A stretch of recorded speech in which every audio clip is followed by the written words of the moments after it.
Halo Sobat Sejarah, selamat datang di Jejak Kerajaan Nusantara. Di channel ini, kita akan mengungkap berbagai sejarah dan peninggalan Nusantara yang kaya akan budaya dan misteri. Di episode kali ini, kita akan menyelami salah satu mahakarya peradaban Nusantara yang menjadi simbol kejayaan budaya dan spiritual bangsa kita, Candi Borobudur. Dibangun pada masa dinasti Syailendra, Borobudur berdiri megah di tengah hamparan hijau Magelang, Jawa Tengah. Namun, apa yang sebenarnya melatar belakangi pembangunan candi megah ini? Bagaimana arsitektur Borobudur dipengaruhi oleh ajaran Buddha? Dan siapa saja sosok yang berperan dalam pembangunannya? Mari kita telusuri asal-usul Candi Borobudur, sebuah kisah yang menyatukan sejarah, budaya, dan filosofi yang masih menjadi misteri hingga hari ini. Tetap bersama kami di Jejak Kerajaan Nusantara. Candi Borobudur merupakan sebuah monumen Buddha yang terletak di wilayah Borobudur, Magelang, Jawa Tengah, Indonesia. Berada sekitar 100 km di sebelah barat daya Semarang, 86 km sebelah barat Surakarta, dan sekitar 40 km di sebelah barat laut Yogyakarta. Candi ini didirikan oleh penganut Buddha Mahayana pada sekitar abad ke-8 Masehi, saat kekuasaan Wangsa Syailendra. Borobudur dianggap sebagai kuil Buddha terbesar di dunia, bahkan merupakan salah satu monumen keagamaan terbesar yang ada. Bangunan ini terdiri dari 6 teras persegi panjang yang disusun dengan 3 pelataran melingkar di atasnya. Dinding-dinding candi dihiasi dengan 2.672 panel relief, sementara awalnya terdapat 504 arca Buddha. Koleksi relief Buddha di Borobudur diklaim sebagai yang paling lengkap dan terbesar di dunia. Stupa terbesar, yang menjadi bagian mahkota dari keseluruhan bangunan, terletak di tengah, dikelilingi oleh 72 stupa berlubang yang berisi arca Buddha dalam posisi bersila di dalamnya. Selain sebagai tempat pemujaan, Borobudur dirancang sebagai model alam semesta menurut kosmologi Buddha. Candi ini berfungsi sebagai tempat ziarah, yang membimbing para peziarah menuju pencerahan dan kebijaksanaan sesuai ajaran Buddha.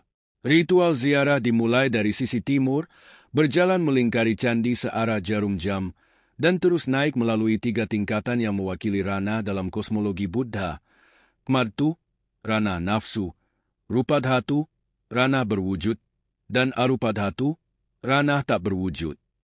Selama perjalanan, peziarah melewati lorong-lorong dan tangga yang menampilkan sekitar 1.460 panel relief yang kaya akan simbolisme dan ajaran. Berdasarkan catatan sejarah, Borobudur ditinggalkan pada abad ke-10, seiring berpindahnya pusat kerajaan Mataram kuno ke Jawa Timur oleh Hempewu Sindok.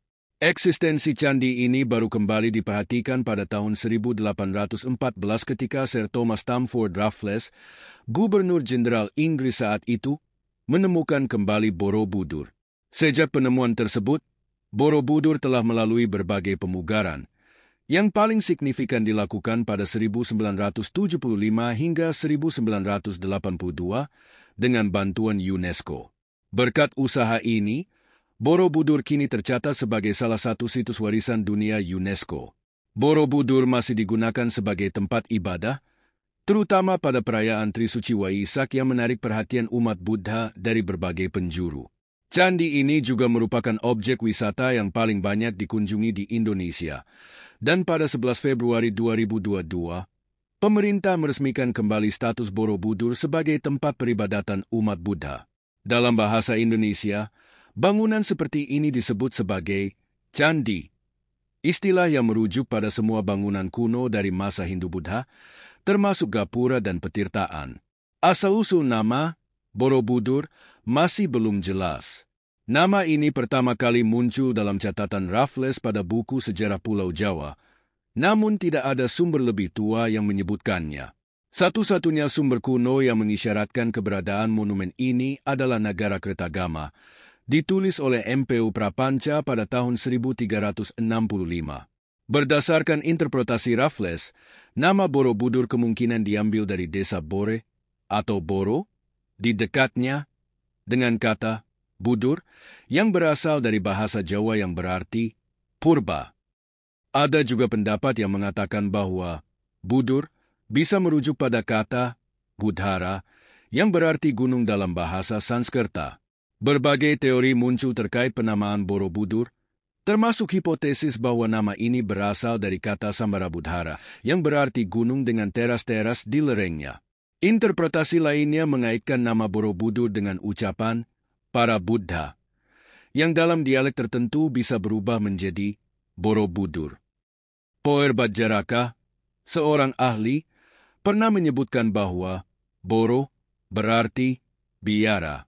Tetapi pandangan ini dibantah oleh Krom yang berpendapat bahwa Borobudur adalah stupa, bukan biara. Krom menunjukkan bahwa biara biasanya ada di dekat stupa untuk menampung para biksu yang memelihara tempat suci serta peziarah yang datang dari jauh. Namun, biara tersebut mungkin sudah tidak ada karena dibangun dari kayu yang kini telah hilang. Sejarawan yang bernama J.G. de Casparis dalam disertasinya di tahun 1950 berpendapat bahwa Borobudur adalah tempat pemujaan yang didirikan oleh Raja Mataram kedua Rakai Panangkaran pada tahun 770 M dan pembangunannya diteruskan oleh Wangsa Shailendra, Samaratungga, sekitar tahun 824 M, hingga diselesaikan pada masa Rakai Pikatan dan Pramudawardhani. Casparis juga mencatat bahwa Borobudur disebut sebagai Bumi Sambarabudra, yang berarti Bukit Himpunan Kebajikan 10 Tingkatan Bodhisattva, nama asli dari Borobudur. Lokasi Borobudur sendiri sangat strategis, berada sekitar 40 km barat Laut Yogyakarta, di atas bukit yang dikelilingi oleh gunung-gunung kembar Sindoro Sumbing dan Merbabu Merapi. Candi ini juga dekat dengan pertemuan Sungai Progo dan Elo. Dataran tempat Borobudur berdiri dikenal sebagai Dataran Kedu, yang dalam kepercayaan tradisional Jawa dianggap suci dan dihormati sebagai Taman Pulau Jawa, karena keindahan alam dan kesuburan tanahnya. Borobudur, sebuah candi Buddha terkenal di Indonesia, berdiri di kawasan yang juga memiliki beberapa candi Buddha dan Hindu lainnya.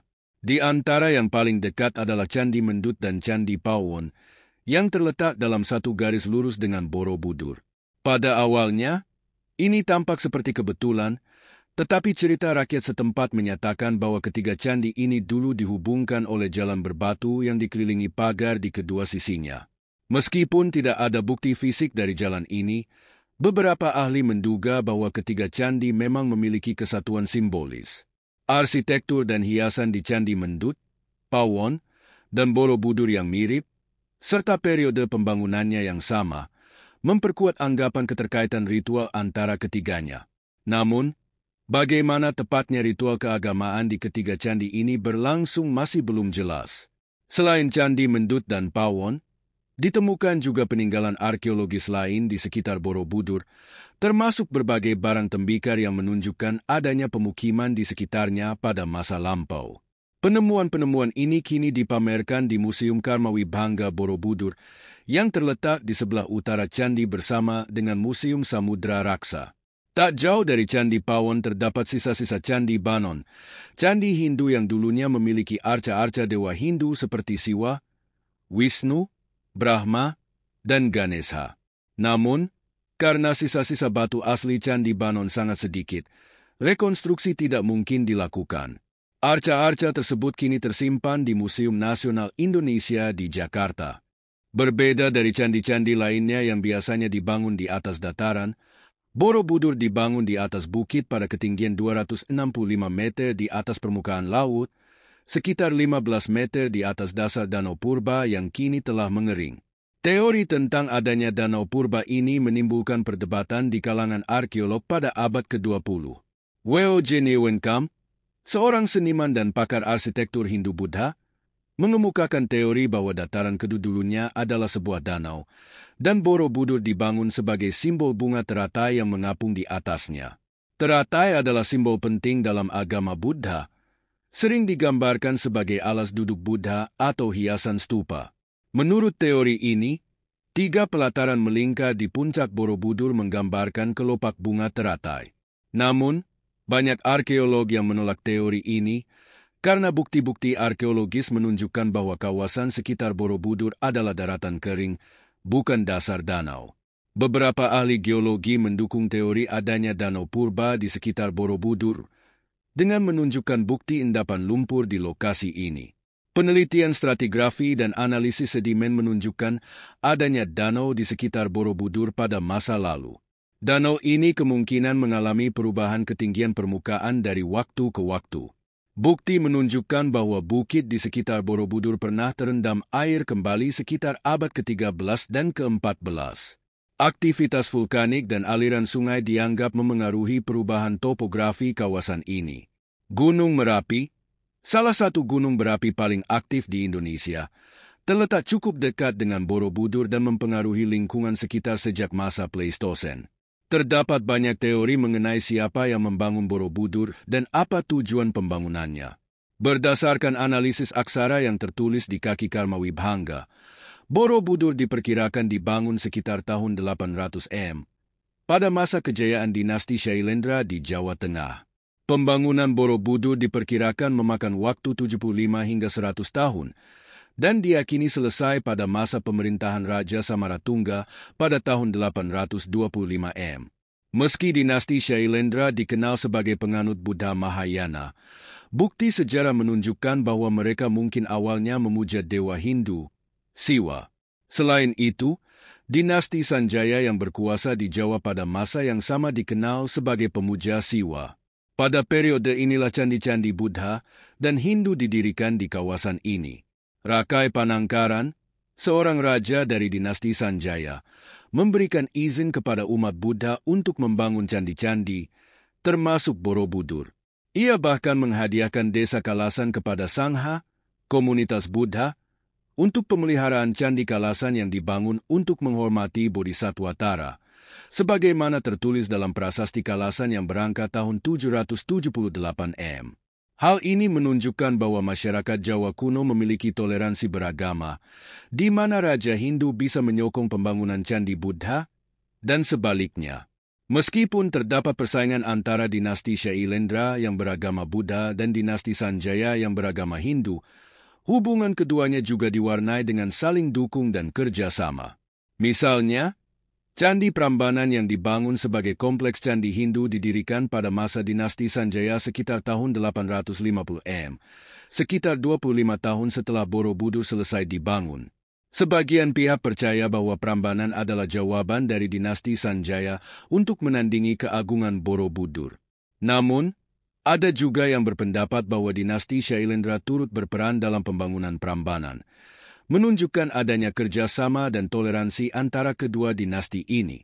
Di sekitar Borobudur, banyak peninggalan purbakala lainnya yang telah ditemukan, yang mencerminkan kehidupan masyarakat Jawa kuno di sekitarnya. Penemuan-penemuan arkeologis ini kini disimpan di Museum Karmawibhanga dan Museum Samudra Raksa, yang berada di dekat Borobudur. Museum ini menampilkan berbagai artefak dan informasi mengenai kehidupan dan budaya masyarakat Jawa pada masa lalu, termasuk berbagai temuan tembikar dan alat-alat rumah tangga yang menunjukkan adanya pemukiman di sekitar Borobudur. Borobudur, yang pernah menjadi pusat spiritual yang penting, terlantar selama berabad-abad, terkubur di bawah tanah dan lapisan abu vulkanik, kemudian ditumbuhi pepohonan dan semak, menjadikannya terlihat seperti bukit alami. Alasan mengapa Borobudur ditinggalkan hingga kini masih menjadi misteri. Tidak ada bukti konkret yang menunjukkan kapan Borobudur tak lagi menjadi tempat ziarah umat Buddha. Namun, peristiwa alam yang terjadi antara tahun 928 dan 1006, seperti letusan gunung berapi, mendorong Raja Mpu Sindok untuk memindahkan ibu kota kerajaan Medang ke Jawa Timur. Peristiwa ini kemungkinan menjadi salah satu alasan di balik penelantaran Borobudur. Tanda-tanda yang mengaitkan Borobudur dengan agama Buddha masih tercatat samar-samar dalam naskah Nagara Kertagama karya Mpu Prapanca yang ditulis pada masa kerajaan Majapahit. Di dalamnya disebutkan adanya wihara di Budur. Namun, teori lain menyebutkan bahwa Borobudur mulai benar-benar ditinggalkan pada abad ke-15 ketika penduduk setempat beralih ke agama Islam, sebagaimana yang diduga oleh sejarawan Soekmono pada tahun 1976. Selama masa terbengkalai, Borobudur dianggap sebagai tempat yang angker dan dikaitkan dengan tahayu serta nasib buruk. Hal ini tercermin dalam Babat Jawa, yaitu Babat Tanah Jawi dan Babat Mataram, yang ditulis pada abad ke-18. Dalam Babat Tanah Jawi, Diceritakan bahwa Bukit Redi Borobudur pernah menjadi tempat persembunyian bagi pemberontak bernama Masdana yang berakhir dengan kematian tragis. Selain itu, Babat Mataram mengisahkan putra mahkota Kesultanan Yogyakarta yang jatuh sakit dan meninggal sehari setelah mengunjungi Borobudur pada tahun 1757. Seakan-akan monumen itu membawa kesialan baginya. Setelah Perang Inggris-Belanda, Jawa jatuh di bawah pemerintahan Inggris antara tahun 1811 hingga 1816. Thomas Stamford Raffles, yang ditunjuk sebagai gubernur jenderal, menunjukkan minat besar terhadap kebudayaan Jawa. Ketika berada di Semarang pada tahun 1814, ia mendengar kabar tentang sebuah monumen besar yang tersembunyi di hutan dekat desa Bumi Segoro. Karena tak dapat mengunjungi tempat itu sendiri, ia mengutus H.C. Cornelius, seorang insinyur Belanda, untuk menyelidiki keberadaannya. Cornelius, bersama dengan 200 pekerja, membersihkan pepohonan dan semak yang menutupi Borobudur, hingga sebagian dari candi tersebut terlihat. Cornelius juga melaporkan hasil penemuannya kepada Raffles, termasuk sketsa-sketsa candi yang berhasil ia buat. Meskipun temuan ini hanya mendapat sedikit perhatian pada saat itu, upaya Raffles memperkenalkan Borobudur kepada dunia. Setelah itu, pejabat Belanda Hartmann melanjutkan eksplorasi di Borobudur pada tahun 1835. Ia berhasil membersihkan sisa-sisa bagian candi yang belum digali, namun tidak menulis laporan yang menyeluruh. Menurut beberapa sumber, Hartmann menemukan patung Buddha besar di dalam stupa utama, meskipun stupa tersebut ternyata kosong. Pada tahun 1842, pemerintah Hindia Belanda menugaskan Insinyur F.T. Wilson untuk menggambar relief candi. Sementara itu, J.F.G. Brumun, ilmuwan lain, ditugaskan untuk melakukan penelitian mendalam yang selesai pada tahun 1859. Penelitian ini menghasilkan berbagai sketsa dan deskripsi yang kemudian diterbitkan dalam sebuah monografi oleh C. L. Emmons pada tahun 1873. Sepanjang abad ke-19, minat terhadap Borobudur terus berkembang. Monumen ini menjadi sasaran kolektor artefak dan pemburu barang antik yang mengambil bagian-bagian dari candi tersebut, terutama kepala patung Buddha, untuk dijadikan cenderamata.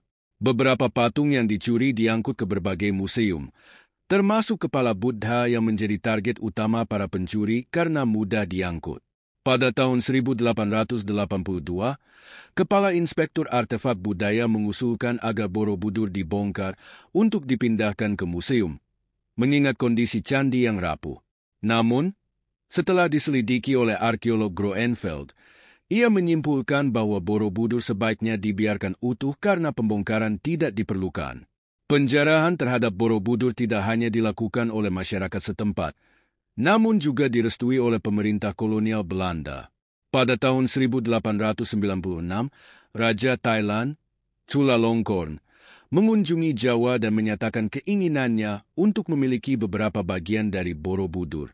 Pemerintah Hindia Belanda mengabulkan permintaan ini dengan menghadiahkan 8 gerobak penuh artefak dari Borobudur, termasuk 5 arca Buddha, 30 batu dengan relief, 2 patung singa, serta beberapa tangga dan gerbang. Artefak-artefak ini kemudian diangkut ke Thailand dan kini dipamerkan di Museum Nasional Bangkok. Pada tahun 1885, Borobudur kembali menjadi sorotan setelah Zerman, Ketua Masyarakat Arkeologi di Yogyakarta, menemukan bagian tersembunyi di kaki candi. Dokumentasi foto-foto relief kaki tersembunyi ini dibuat pada tahun 1890-1891, dan penemuan tersebut mendorong pemerintah Hindia Belanda untuk menjaga kelestarian Borobudur. Pada tahun 1900, komisi terdiri dari 3 ahli yaitu Brandes, sejarawan seni, Theodor van Herpe, seorang insinyur militer, dan Van de Kamer, ahli konstruksi dari Departemen Pekerjaan Umum, dibentuk untuk meneliti dan melestarikan candi ini. Pada tahun 1902, komisi ini mengajukan rencana pelestarian dalam 3 tahap. Pertama, menangani bahaya struktural dengan memperkuat sudut-sudut bangunan dan memulihkan beberapa bagian seperti pagar langkan dan stupa. Kedua, membangun pagar di sekeliling candi dan memperbaiki sistem drainase. Dan ketiga, memindahkan batuan yang lepas serta membersihkan bagian luar hingga pagar langkan pertama. Pemugaran berlangsung dari tahun 1907 hingga 1911 dengan prinsip anastilosis dan dipimpin oleh Van Erp. Ia membangun kembali 3 teras melingkar dan stupa di puncak candi serta mengajukan proposal tambahan untuk memperbaiki lebih banyak bagian. Dengan anggaran sebesar 34.600 gulden. Ia bahkan merekonstruksi bagian catra di puncak Borobudur. Namun karena rekonstruksi ini menggunakan sedikit batu asli, ia kemudian membongkar catra tersebut dan saat ini tersimpan di Museum Karmawibhanga Borobudur. Namun, pemugaran ini memiliki keterbatasan anggaran, sehingga Van Erp tidak dapat menyelesaikan masalah drainase secara menyeluruh. Akibatnya, dalam 15 tahun, dinding galeri miring dan relief mulai mengalami keretakan. Penggunaan beton dalam proses pemugaran juga menimbulkan masalah karena menyebabkan pembentukan kristal garam alkali dan kalsium hidroksida yang merusak batu candi. Secara konseptual, Borobudur adalah stupa yang, jika dilihat dari atas, membentuk mandala besar dengan pola bujur sangkar dan lingkaran konsentris. Struktur ini mencerminkan filosofi Mahayana, menggambarkan konsep kosmos dan tingkatan pencapaian dalam ajaran Buddha. Terdapat 10 pelataran yang melambangkan tahap-tahap yang dilalui seorang bodhisattva menuju kesempurnaan sebagai Buddha. Denahnya berupa bujur sangka dengan ukuran 123 meter pada tiap sisinya dan terdiri dari 9 teras. 6 berbentuk bujur sangkar di bagian bawah dan 3 berbentuk lingkaran di bagian atas. Struktur tersembunyi di kaki Borobudur yang ditemukan pada tahun 1885 berisi 160 relief Karmawibhanga. Panel-panel relief ini juga mencantumkan aksara yang berfungsi sebagai panduan bagi para pengukir untuk menciptakan adegan-adegan tertentu. Kaki asli ini kemudian ditutup dengan struktur batu tambahan yang lebih luas, meskipun alasan penambahan ini masih belum jelas. Satu teori menyebutkan bahwa kaki tambahan dibangun untuk mencegah longsor, sementara teori lain berpendapat bahwa kaki asli tidak sesuai dengan prinsip-prinsip wastu sastra, kitab arsitektur dan tata kota India. Bagaimanapun, penambahan ini dilakukan dengan cermat, memperhatikan aspek keagamaan, estetika, dan teknis. Borobudur, candi Buddha terbesar di dunia, memiliki 3 tingkatan ranah spiritual yang menggambarkan perjalanan spiritual dalam kosmologi Buddha. Ketiga tingkatan tersebut adalah Kama Dhatu, Rupa Dhatu, dan Arupa Dhatu. Setiap tingkatan merepresentasikan level kesadaran yang berbeda dalam upaya mencapai pencerahan, dimulai dari ranah terendah hingga ranah tertinggi yang melambangkan kebebasan dari ikatan duniawi. 1. Kama Dhatu. Tingkatan pertama Borobudur dikenal sebagai Kama Dhatu, yang terletak di bagian dasar candi. Kama Dhatu melambangkan dunia yang masih dikuasai oleh kama atau nafsu rendah. Bagian ini menggambarkan dunia yang penuh dengan berbagai hasrat dan keinginan. Pada Kama Dhatu, orang masih terikat dengan nafsu-nafsu duniawi yang menggoda dan menjerat manusia pada lingkaran kehidupan dan penderitaan. Di sini terdapat 160 panel relief yang menampilkan cerita Karmawibhanga, atau hukum sebab akibat, yang menggambarkan bagaimana tindakan dan perbuatan manusia akan mempengaruhi kehidupannya baik di dunia ini maupun di kehidupan selanjutnya. Namun, bagian kaki asli Kama Dhatu kini sebagian besar tertutup oleh tambahan batu, yang diduga merupakan upaya untuk memperkuat konstruksi candi. Tambahan batu tersebut memiliki volume sekitar 13.000 meter kubik. Sebagian kecil bagian kaki ini, terutama di sudut tenggara, telah dibuka sehingga pengunjung dapat melihat beberapa relief yang menggambarkan pelajaran moral tentang perbuatan dan konsekuensinya. Tumpukan batu yang menutupi bagian kaki asli ini masih meninggalkan misteri tentang tujuan aslinya. Banyak yang meyakini bahwa struktur tambahan ini dibangun untuk menjaga kestabilan candi dari kemungkinan longsor akibat penurunan tanah. 2. Rupa Dhatu. Setelah Kama Dhatu, terdapat tingkatan kedua yang disebut Rupa Dhatu, melambangkan dunia yang sudah terbebas dari nafsu tetapi masih terikat oleh bentuk dan rupa. Di tingkatan ini, 4 teras yang membentuk lorong keliling dihiasi dengan galeri relief yang memukau. Lantai dari tingkatan ini berbentuk persegi, dan pada dinding-dindingnya terdapat sekitar 1.300 panel relief yang menggambarkan ajaran-ajaran Buddha serta kehidupan Sang Buddha dan Bodhisattva. Panjang keseluruhan relief ini mencapai sekitar 2,5 kilometer, menjadikannya karya seni yang spektakuler dan penuh makna. Rupa dhatu dianggap sebagai ranah peralihan dari dunia bawah menuju dunia atas. Pada bagian ini, 432 arca Buddha ditempatkan di dalam relung terbuka di sepanjang sisi luar pagar langkan. Di pagar langkan, desain yang berbeda secara simbolis menandai peralihan dari kama dhatu ke rupa dhatu, dengan pagar langkan terendah dihiasi ratna, permata, sedangkan 4 tingkat pagar langkan di atasnya dimahkotai dengan stupika atau stupa kecil.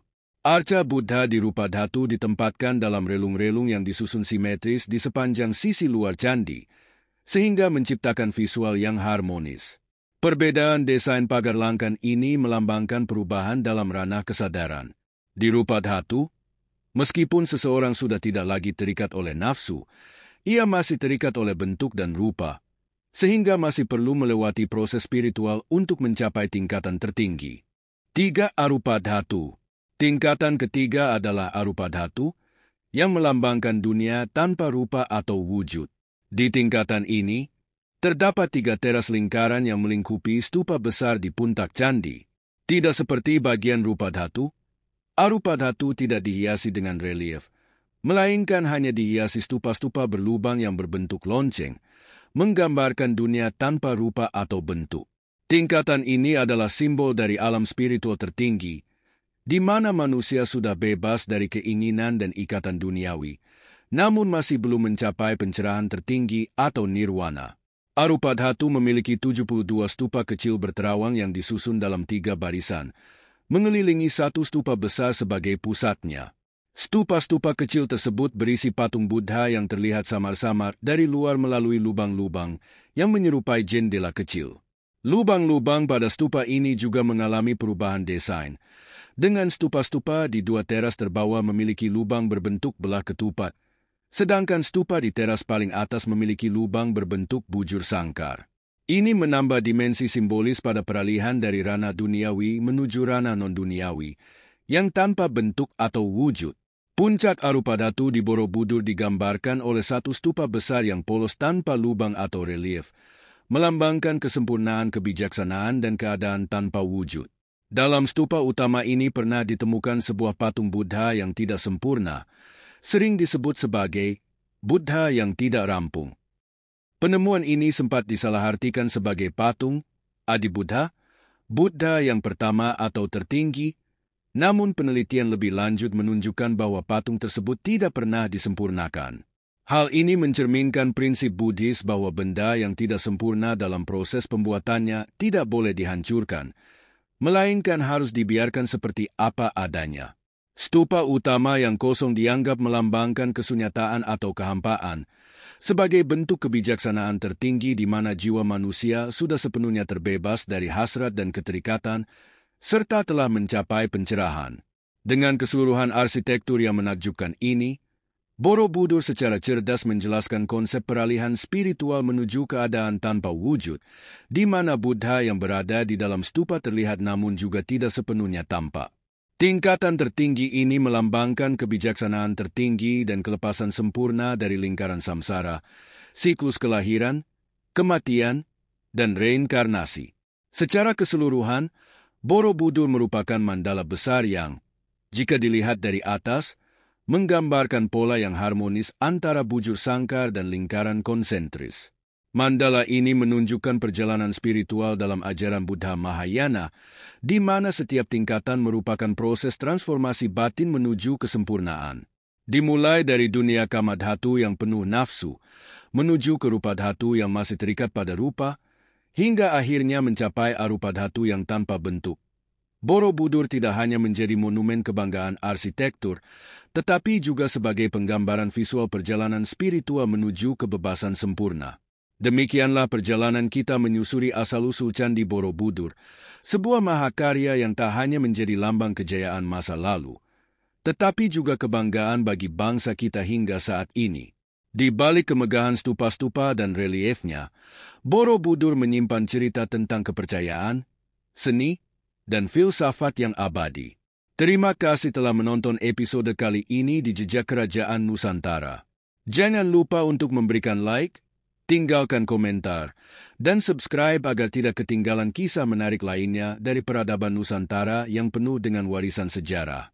Sampai jumpa di episode selanjutnya. Dan mari terus lestarikan serta banggakan kekayaan budaya kita.